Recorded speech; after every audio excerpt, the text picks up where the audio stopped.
দখল করবে বাজার, তারা দখল করবে দোকান, তারা দখল করবে আমাদের হিন্দুদের উপাসনালয়, আমরা দখল করবে এই মানুষদের হৃদয়। আসল প্রতিযোগিতায় আমাদের হৃদয় দখল করা এই আন্দোলনের সাথে পৃথিবীর কোন শক্তি মোকাবেলা করতে পারবে না। কারণ বিগত 15 বছরের 15.5 বছরের সরকারও এরকম দোকানপাট বাড়ি ঘর দখল করে তারা শক্তি নির্মাণ করতে চেয়েছিল, শেষ পর্যন্ত তাদের একটা জেলের নৌকায় জায়গা হয় নাই।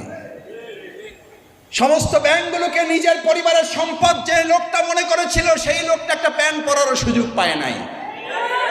এসব কিছু দেখেও যদি আমরা শিক্ষা গ্রহণ না করি তাহলে জাতির জন্য বড়ই দুর্ভাগ্য যে ইতিহাস এমন যে আমরা ইতিহাস থেকেই শিক্ষা গ্রহণ করি না।